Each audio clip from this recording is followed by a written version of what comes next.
Hello everyone, I'm here with Rupert Boneham. We all know him for Survivor. He's also been seen on Mountain Mafia and Half and Half.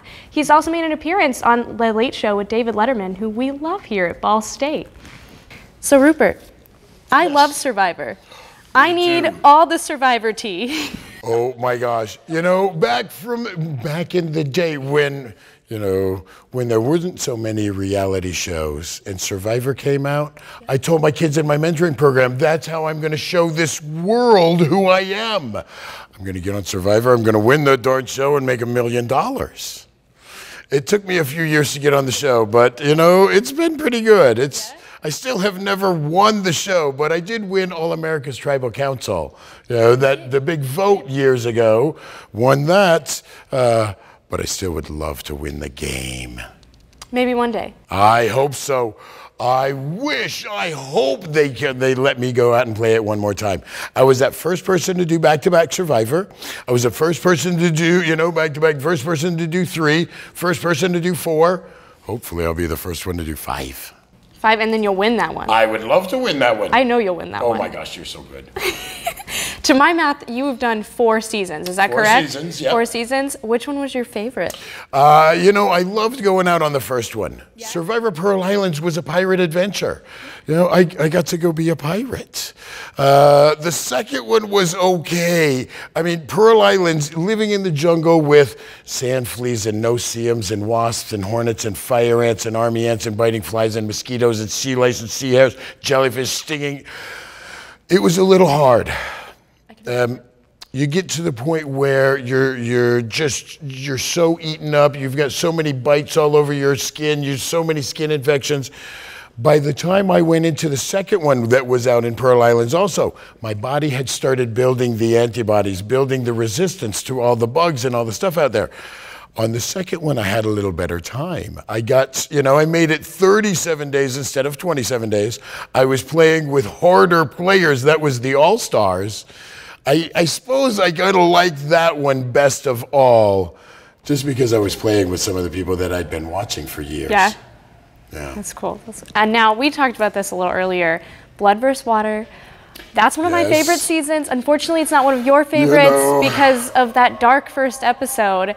Tell me how you felt during that, because I was so mad when I watched you have to give up everything, but I was so happy you did it because Laura got a chance to shine. When they told us, first they asked me if I had any loved ones that wanted to go out and play the game of Survivor. I gave them my brother, my cousin, my aunt, my nephew, all of my family except my wife. I know how hard the game is. They came back to me and said, we really want Laura to play with you. When I said they had to ask Laura, of course they called her. Within 2 minutes, they were on the phone, on her cell phone, talking to Laura. I hear Laura say, you mean if I say no, Rupert doesn't get to play? They're already starting to manipulate Laura. I know the game is hard and mean. Then they start talking to me about how much fun we're going to have, how we're going to be on the game together, be on the same tribe together. It's going to be like we're on vacation. And Laura and I talk about it, and, it wouldn't be the first time that CBS and Les Moonves, Mark Burnett, Jeff Probst, all of them lied to us before. They've lied about the... I always told Laura, if it came down to it, if I had to decide between the game and Laura, I would always choose Laura. But I would expect her to choose the game because she's never played, and I want her to get a chance to play. Well, when we walk out in the first episode, in the first time we see Jeff, and he separates Laura and I try and stop it, but of course you can't. And then we're on separate tribes, and they try and vote Laura out of the game. It was not a good time. And when I got the chance to trade places with Laura, of course I take that chance. When your wife looks at you with that look of, what did you get me into? Help. And you can help, you help. I will say, though, that Jeff came to me at the end of the show and asked me what my game, that was the worst gameplay in the world. How did you expect to win the game? And I told Jeff, I'm a good Indiana boy. I gave my TV show up for my wife. I've watched Jeff give up relationships for TV shows. I'm not the Hollywood boy. I'm the good Indiana boy. We love an Indiana boy here. That's where we are. We got to support. So, out of all the seasons, what was one of your favorite moments? What's the moment you remember the most? The biggest moment I've ever had on Survivor was May 13th of 2005 on my daughter's 5th birthday when Jeff Probst is writing a check for $1 million on my back and hands it to me when we won All-America's Tribal Council. There was a lot of times in the game where I remember winning challenges. I remember winning something cool. I remember doing something good. But nothing like that day that Jeff gave us $1 million. Not Jeff. That All America gave us $1 million. You know. For a reason. They all loved you. They say there were 38 million votes in 72 hours. We got 87%. We got 34, 35 million votes in 72 hours. It was crazy. That's so cool. Wow, if it was your daughter's 5th birthday, did she get a cool present? She got the big girl, she got anything she wanted. She wanted a big girl bike. She got a big girl bike. That's awesome. Yeah.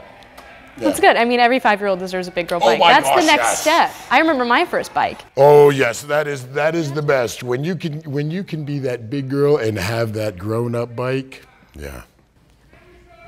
So, aside from Survivor, I read that Mountain Mafia, Half and Half, several other shows that you have appeared on. Tell me a little bit about some of those, some of your favorites on those. You know, when I got a chance to be on Yes Dear, and you know the host of Double Dare is one of the guys out, hanging out on the studio lot. Having the celebrities come up to me and ask me for autographs, being that little Indiana boy in LA and having LA see me as something big.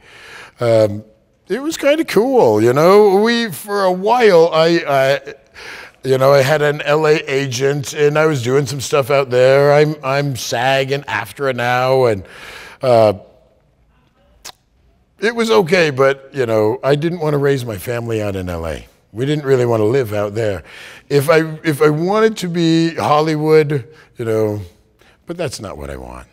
So we came back to Indiana. What drew you to Indiana? What is something you love about Indiana? Well, you know, I've been running my mentoring program here since 1991.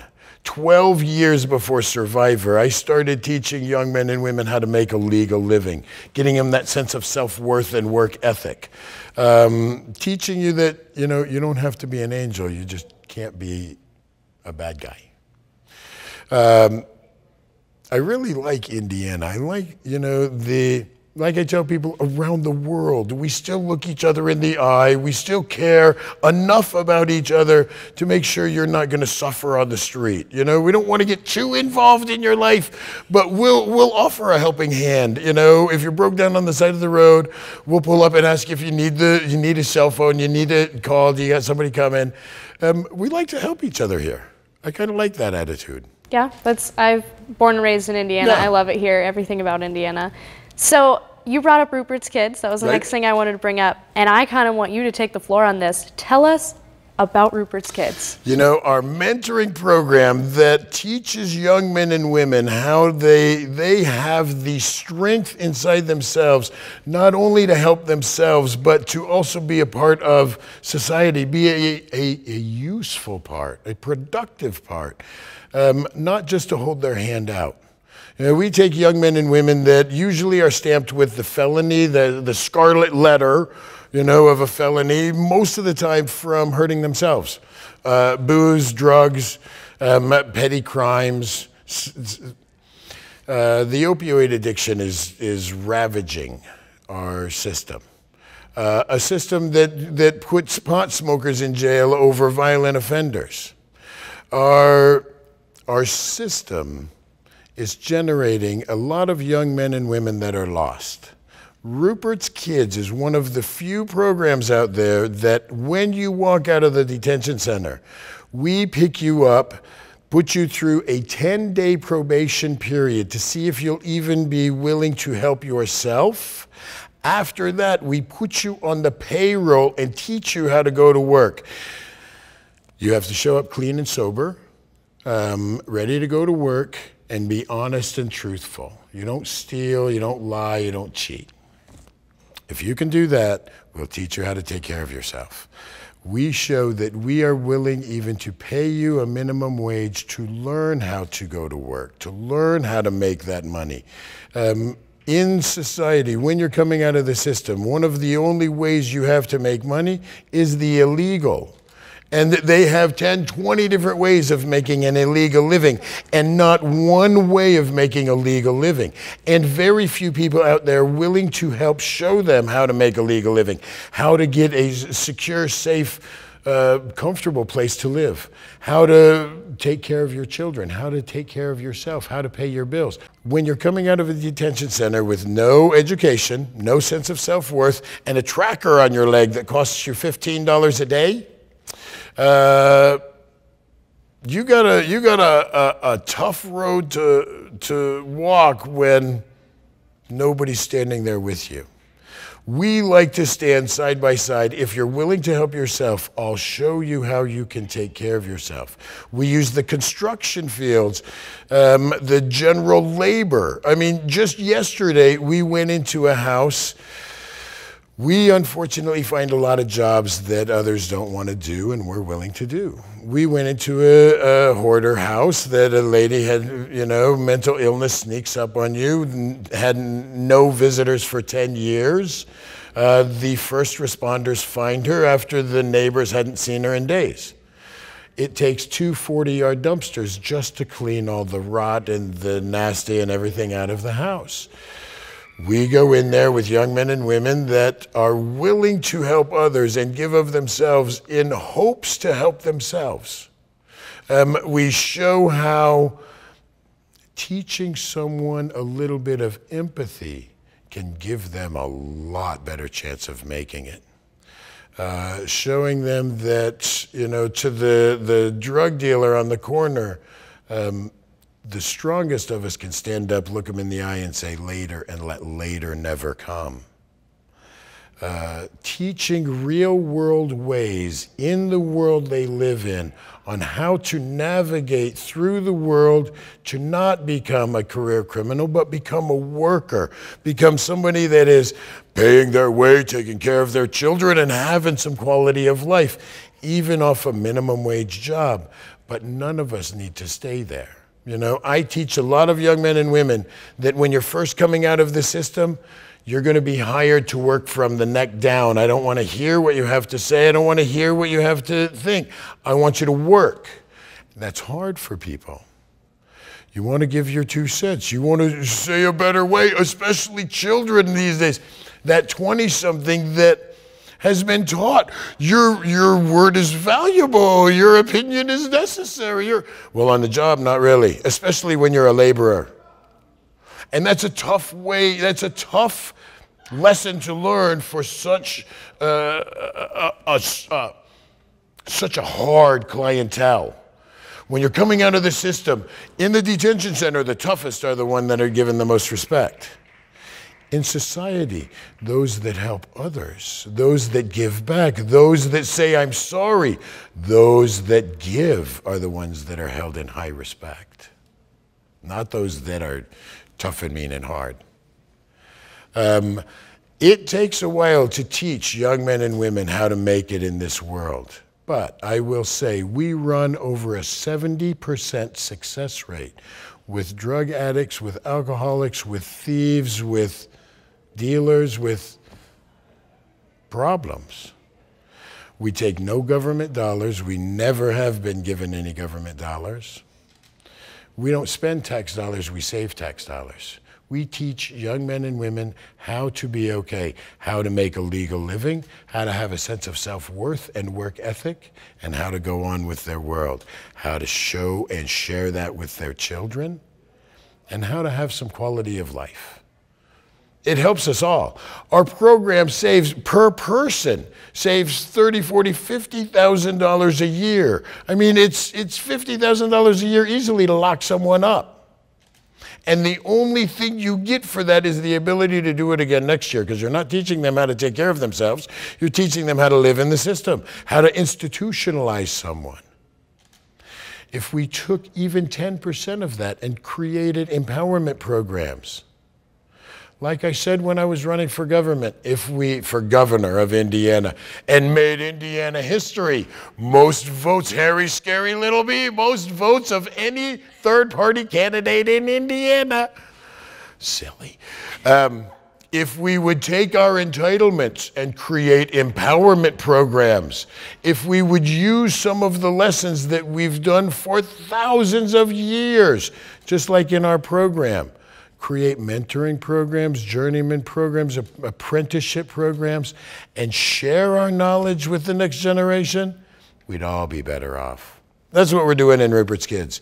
But we're doing that with the, like I kind of call them, the bottom of the barrel in the detention center. We take the third striker. We take the last stopper. We take the one that has nowhere and nothing and help get them their world back. That's amazing. I've always supported second chances and rehabilitation. I think that's essential when people come out of the system. Otherwise, they're just going to end up back in the system. Right. I know people that have been personally affected by that in my life. And I think having that opportunity to come to you and say, listen, I need help. This is something I need to do. That's a big step for them. That's, oh, yes. I mean, it's a huge step for society to accept it, but it's a big step for them to swallow their pride and say, I can't do it anymore. And it's clearly working. I went to your Facebook page and looked up all the stuff, and I did see people giving reviews about these men coming in and working on their property or doing different work for them and becoming, someone said, part of the family. People said that they were really nice, they really helped them. So clearly teaching the empathy, it shows. Right. People love them. Have you ever had anyone treat them negatively, though? Have people look down on them when they come to work for them? You know, I will say, before Survivor, like I said, 12 years before Survivor, we created this empowerment program. Before Survivor, it was not as easy to highlight some of these young men and women. They're tough, hard, you know, scary-looking guys sometimes. It's easy for society to say that they're bad guys. It's easy for society to say we should lock them all up and keep ourselves safe.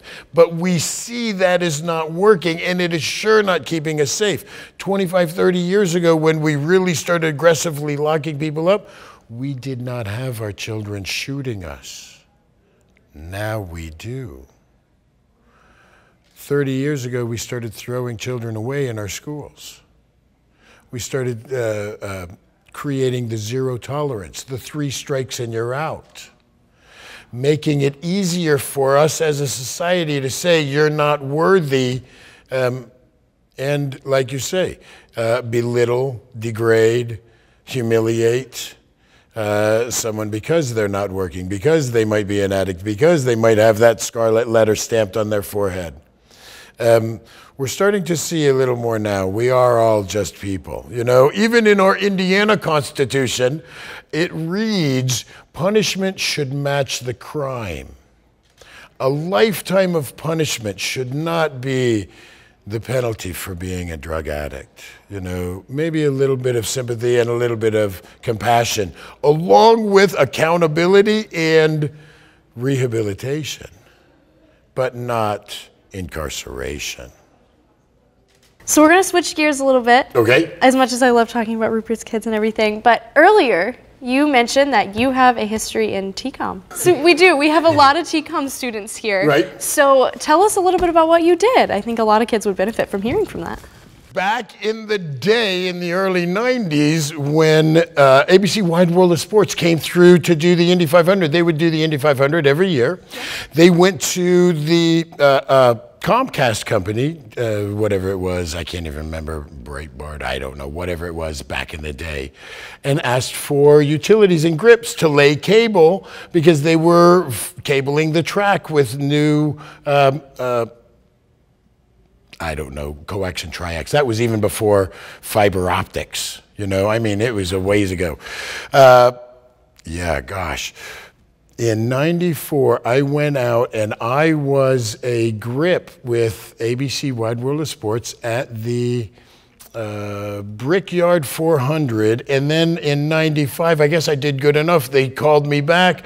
I was out there for the Indy 500 in 95, and by the Brickyard in 95, I was crewing the whole crew. It was my kind of gig, and I had kind of taken over Indianapolis as the guy that would be the contact person when any of the networks would come in town.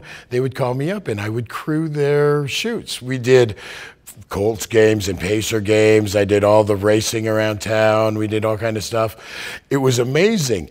The one experience, the one time that I had a chance to do a CBS gig, though, I actually got in a little fender bender on the way to the Market Square Arena to do the Pacer game, and I was 3 hours late for the call time. They wouldn't let me sign up. I couldn't. They said, "You're late. Go home." If I would have been there on time and been a CBS employee behind the camera, I would have never been able to do Survivor in front of the camera. Was looking out for me, making sure, you know, you're not ready to do CBS yet. You can do every other network, but don't do CBS. And it made it so that when I was out playing Survivor, I felt very comfortable in front of the camera. I knew when guys were having trouble, I could help them coil their cable. I could help them do stuff. I would watch when they were trying to, you know, the guy with the boom mic and the guy with the handheld trying to walk backwards and shoot us as we're coming at them. I would slow down. I would stop if they were coming up to a stumbly. I would stop and we would finish the interview, do whatever, and then we'd break up. And I'd show them, well, I just saved you. Just to try and make sure that I had buddies on both sides. Buddies in the game that I was playing with, trying to get them out, and buddies on the camera side that wouldn't show, you know, although they showed everything. Oh yeah, they leave little to imagination No, on they Survivor. show everything. Oh yeah. Even when you're out in the jungle and you think you've got some privacy to even go to the bathroom, and you'll hear somebody rustling out in the woods, you'll hear somebody up in a tree, you'll hear, they're everywhere. They're everywhere. Yes. So, how difficult was it your first few weeks at Survivor? You're on an island, you're in a jungle somewhere, you don't have fresh running water in a sink that you can trust drinking. Right. You don't have normal food, you have rice, if that, fish.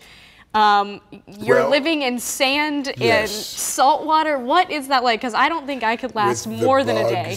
And the heat, you know, 90, 100 degrees every day, 90% humidity. It goes into the nighttime. You never really dry out. It might get 70 degrees at night with a breeze off the ocean, but still 80% humidity. So you're freezing all night long. We would start out laying next to each other, and by the morning, we would be a pile of puppies laying on top of each other, just trying to keep warm.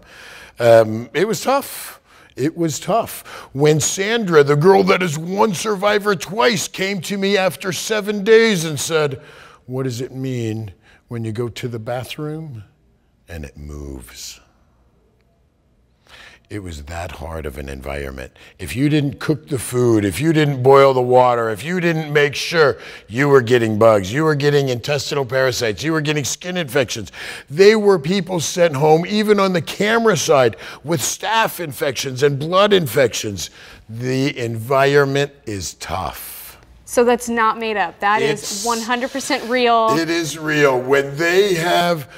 When I went into Heroes and Villains the third time and I had to set my own broken bones, they were trying to get me to walk out of the game. I wouldn't walk out of the game. I set my own broken bones and bandaged them up myself. After a week of being in the game with walking on those broken bones, I sliced my thumb open and they gave me 3 digging clams out of the oyster beds, or oysters out of the oyster beds. They gave me 3 gnarly stitches, sewed that up, said, "Let's see your foot." Unwrapped it. My pinky toe was okay. My second toe was black and blue and turning bigger than my big toe. My third toe I had to set all my broken bones. They said, "Rupert, you got to walk out of the game. Your foot's going to rot." I reminded them when Gravedigger James, with an infected knuckle, walked out of the game, and I was screaming, cut the finger off! You can work a shovel with 9 fingers! I said, give me a nipper, I'll cut the toe off. I'm staying in the game. I'm not walking out of the game. They didn't give me the nipper. I still got 10 toes. 10. But I was ready. I'm so crazy. You would have to physically drag me out or be my wife and say I need help to get me to walk out of that darn game. I love the darn game. That was so cute to add in there. That warmed my heart. I stopped myself because there was one other, that I walked out of the game for.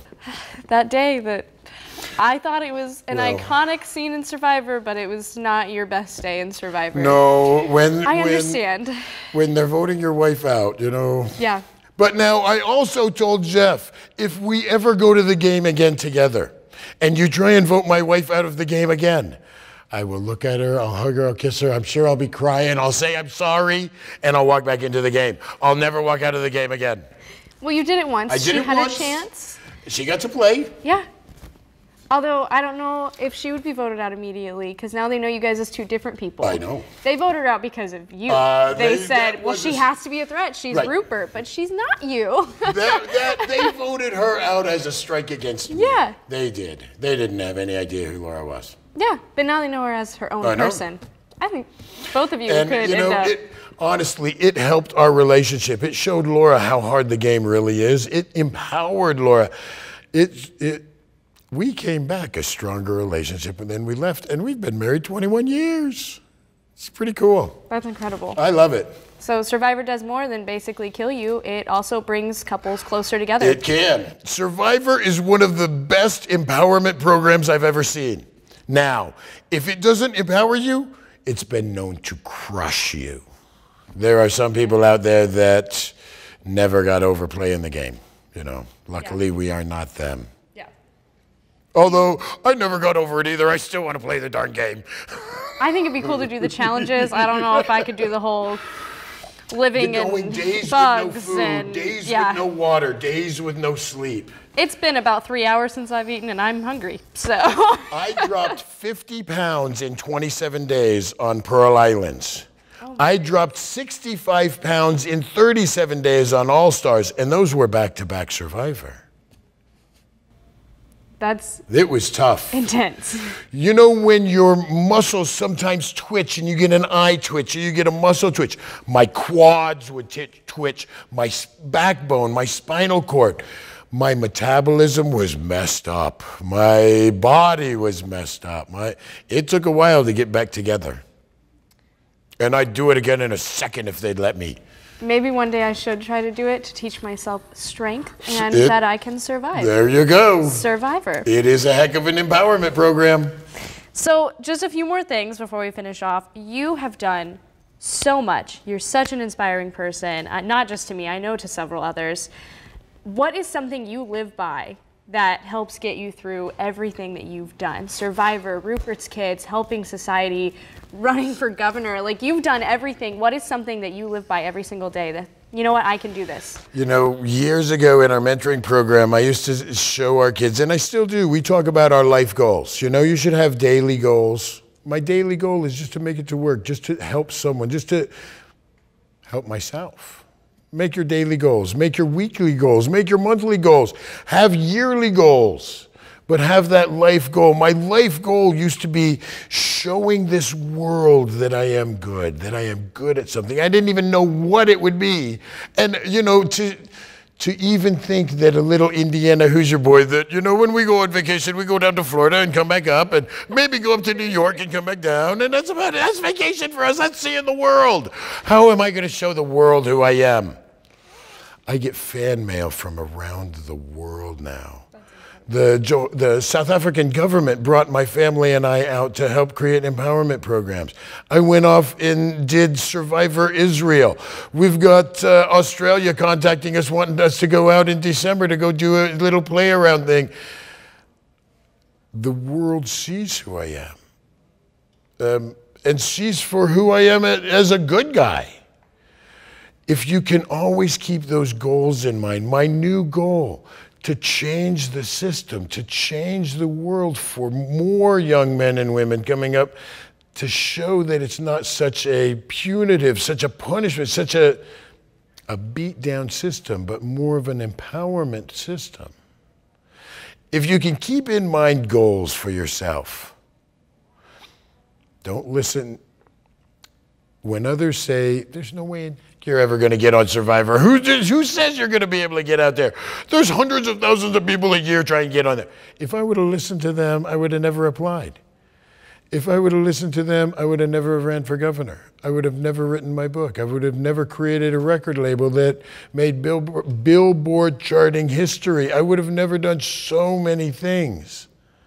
When you can believe that you have the ability to change the world, it's amazing how easy it is.